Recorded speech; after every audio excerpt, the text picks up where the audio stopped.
The Last Light is the third film by George Clark, a man who you might have heard of because he started the Charlie Chaplin Time Traveller thing several years ago, but mostly because he directed Battle of the Bone and The Knackery. I found out this was released during QCon. It's a convention in Belfast where his company, Yellow Fever, had a booth set up. Sick with flu, I walked across the city in the wind and rain to pick up a copy, and after all that, it wasn't even bad enough to do a full-on review of. You made me care, George. I risked the sniffles to watch this movie, and it was quite goodish in parts. I really don't know how I feel about that. First up, the budget's not improved. The tech is the same and most of the cast have turned up in his earlier films. But not everything's the same. Can you see the difference? Watch another shot. Any ideas? There's no running. There's also no zombies. I feel like part of my soul is missing. Instead, we have a very low-key and at times subtle-ish haunted house story. Robert Render plays Rob Walker, taking time off from working for a semi-famous internet site in order to be middle-aged and English. He's a maintenance man assigned to clean up a derelict old person's home that was destroyed by local teens. About a third of the movie is him alone in the building, being menaced by ghosts and trying desperately to finish his job. Now, I'm not really sure why he's been assigned to place a figurative band-aid on a clearly totally fucked building, but what the hell. When he's alone in the building, this is easily George Clark's best work. There's actual tension sometimes, occasional scares, and his biggest issue, dialogue, is mostly absent for big parts of the movie. The events build slowly-ish, and the cheese factor is dialed right down for the most part, even if the ghosts give him a cigarette break at one point.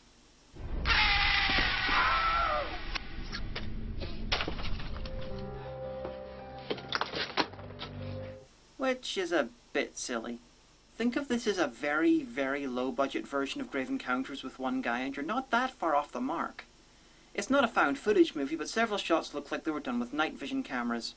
My biggest issue with this section of the film is that I wish he'd let tension build properly, rather than relying on jump scares after a little bit of tension after jump scares. And most of these jump scares use the same sound effects. Seriously, all the ghosts pretty much sound alike. It's weird.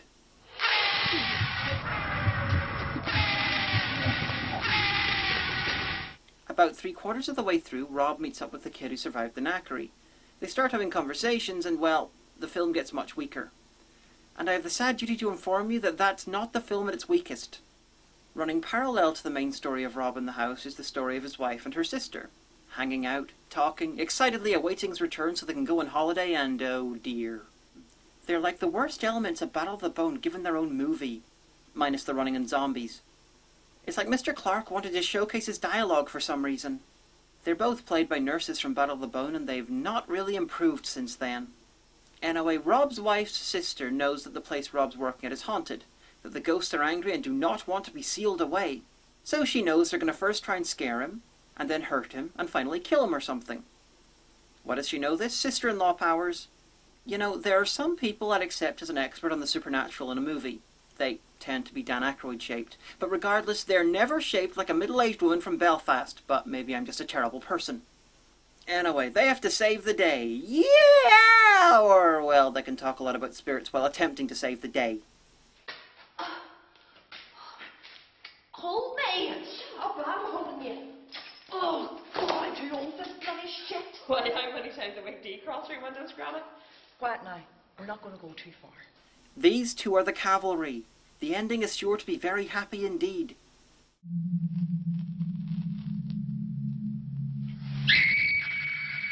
This is definitely better than George Clark's earlier films. He's trying new things. This one doesn't always work. Even when it's good, it's far from perfect, but it's nice to see a filmmaker actually improve. If the film had been Rob alone with the ghost for 90 minutes, it probably would have been much better. Yeah, it might be pretty boring. They'd probably have to change the ghost around a bit, make it more Evil Dead 2 than Grave Encounters to keep the quality up.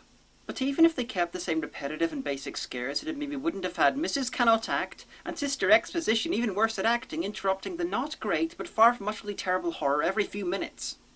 Acting-wise, Rob Walker's hands down the best actor to ever appear in a George Clark film. Not surprising, as he has a decent credits list on the IMDb, including a small role in Game of Thrones. The whole movie is his. He spends about 60% of it alone and handles it just fine, and is it weird that I'm praising a guy who was cast in The Knackery as Shotgun Zombie? I can't tell. Anyway, Viv, who plays Rob's sister-in-law, is still among the worst performers in George Clark's entourage. I don't know if it's all down to her performance or not, but when I see her, part of me just flashbacks to her doing the can-can in Battle of the Bone.